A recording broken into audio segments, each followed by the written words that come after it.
महाराष्ट्र शाही न्यूज मराठी, बातमी मागची बातमी, शोध सत्याचा। रामकृष्ण हरी वारकरी संप्रदायाचा वसा आणि वारसा पुढे घेऊन जाण्यासाठी प्रयत्नशील असलेले एकमेव जय मल्हार महिला टाळ पथक। आपल्याकडील विविध सांस्कृतिक कार्यक्रमांची शोभा वाढवायची आहे तर मग आजच संपर्क करा। लय, ताल, ठेका आणि ताकदीने विविध कला सामग्री घेऊन येत आहे जय मल्हार महिला टाळ पथक आंबेदुमाला।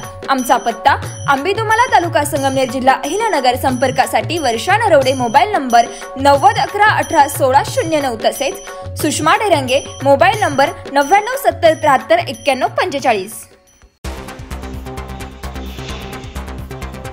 अकोले तालुक्यातील आदिवासी भागातील आंबेवंगण येथील पोकळी वस्ती, वडाची वाडी, केळीचा बांध सह सर्व वाड्यावस्तांना पिण्याच्या पाण्याची तीव्र टंचाई भासू लागली आहे। गेल्या 1 महिन्यापासून पाणी टंचाईचा झळा येथील नागरिक सोसत आहेत। तर माय माऊली हंडाभर पाण्यासाठी जीवाची तमा न बाळगता, तर वाघाची, सापांची, इचू काट्याची भीती न बाळगता रात्रंदिवस टिपटिपणारे पाणी भरताना दिसून येत आहेत। तीव्र उन्हामुळे पाण्याचे साठे आटलेले दिसून येत आहेत। या पार्श्वभूमीवर माजी आमदार वैभवभाऊ पिचड यांच्या मार्गदर्शनाखाली समाजसेवक अनंत महादू घाणे यांनी प्रत्यक्ष भेटी देऊन पाण्याची टंचाई लक्षात घेऊन गट विकास अधिकारी माने यांच्याशी संपर्क साधत टँकर सुरू करण्याची मागणी केली आहे। गट विकास अधिकारी माने यांच्याशी झालेल्या बैठकीत 15 दिवस अगोदरच चर्चा करून वाड्यावस्त्यांवर जनतेने केलेल्या तक्रारी पाणी टंचाईच्या झळत बसले असल्याचे सांगितले गेले होते।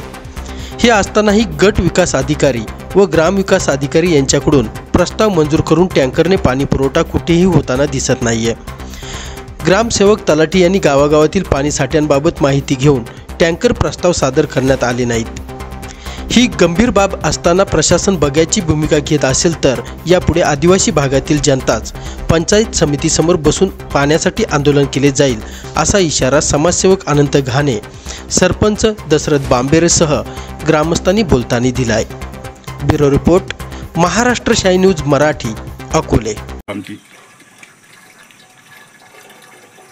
आमचे बाया हे काय असे रस्त्याने पाणी घेऊन जातात, ते कधी झोपून पाणी भरावं लागतं। इथं वाघाची भीती राहते, रात्र झोप नाही राहत। इथं येऊन माणसं रात्र बसतात, कधी कधी काय कमी जास्त झाले कोण जबाबदारी घेणार आहे? 2-2 हांडे नेते, 2-3 हांडे नेतात संध्याकाळशी पण लोक। सांग तुझी अवस्था ती। याच ठिकाणी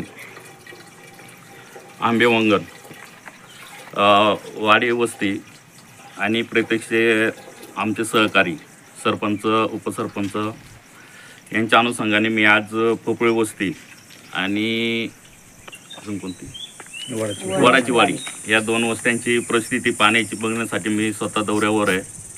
आंबेवंगणाच्या या दौऱ्यामध्ये मी समाजसेवक आनंद महादू घाणे या ठिकाणी जेव्हा पाहणी करतोय प्रत्यक्ष, तर मला असं दिसून येऊ राहिलं आहे का रात्रीशी दिवसा पाणी भरणं, 4-4, 5-5 तास इथं मोडून आणि लाईन लावणं। या हांड्यांची आता प्रत्यक्ष लाईन दिसते, ही लाईन दिसते।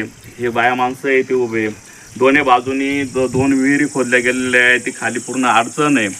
तर या अडचणी ठिकाणी रात्रीशी येणं, पाणी भरणं, तासनतास राहणं, वाघाची भीती, सर्पांची भीती, जंगली प्राण्यांची दुसऱ्या भीती, ह्या अवस्थेत जर आदिवासी समाज आमचं जर टिपून पाणी भरत असेल, नळणी पाणी काढत असेल आणि रात्रंदिवस जर माझ्या माय माऊल्यांना पाणी भरण्याची वेळ येत असेल, तर ही खेदाची गोष्ट आहे।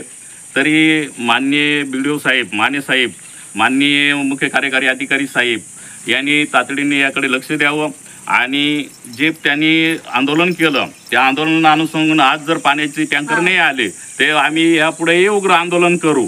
यासाठी माझ्या बरोबर असलेले सर्व इथले गावकरी आणि यांच्या म्हणण्यानुसार आज प्रशासनाने जर पाणी नाही सोडलं तर यापेक्षा उग्र आंदोलन करून BDO ऑफिसमध्ये तिथं आंदोलन करून आणि टँकरनी तात्काळ पाणी पुरवावं अशी ग्रामस्थांची मागणी आहे। तर सध्या टँकर तात्काळ चालू करावं अशी मी प्रशासनाला विनंती करतो आणि जर नाही झालं तर मी स्वतः त्या आंदोलनामध्ये सहभागी होऊन हे न्याय मिळण्यासाठी, जोपर्यंत न्याय मिळत नाही, पिण्याचं पाणी आम्हाला मिळत नाही, आमचा हक्क जो मिळत नाही, ग्रामपंचायत जे भाऊसाहेब कोणी असतील ते प्रशासन जर चालवत नसतील तर त्यांची तात्काळ इथून बदली करावी आणि प्रशासन चालवण्यासाठी सक्षम माणूस द्यावा। कारण आज सर्व टंचाई, आज कोथळ्यामध्ये तीच परिस्थिती पाहिली मी, इकडं वाड्यावस्त्यांना तीच परिस्थिती, लाडगावमध्ये तीच आहे, मानेरामध्ये तीच आहे, आमच्या वारुंगला तीच आहे. काही ठिकाणी नुसतं काम करायचं काम चालू आहे, देखावा चालू आहे प्रशासना, पण कुठंही पिण्याच्या पाण्याची अजून सोय झालेली नाही. यासाठी तात्काळ पिण्याची पाण्याची सोय करावी अशी मी प्रशासनाला विनंती करतो. कारण इथलं जे काही राजकीय स्थितीतून जे राजकीय स्वतःचं भागभांडवल करतायत त्यांनी ह्याकडे गांभीर्याने लक्ष द्यावं आणि जर नसल आपल्याला होत तर पदाधिकाऱ्यांनी स्वतःचे राजीनामे द्यावं. कारण ही जर परिस्थिती आमची अशीच राहिली तर उद्या आम्ही करायचं काय? जर आमची मनुष्यहानी जर झाली तर याला जबाबदार कोण? याला सर्व प्रशासन जबाबदार राहील. तरी याची सर्वांनी नोंद घ्यावी आणि तात्काळ यांना टँकर चालू करा अशी मी प्रशासनाला विनंती करतो. थांबतो. धन्यवाद. महाराष्ट्र शाही न्यूज मराठी, बातमी मागची बातमी, शोध सत्याचा.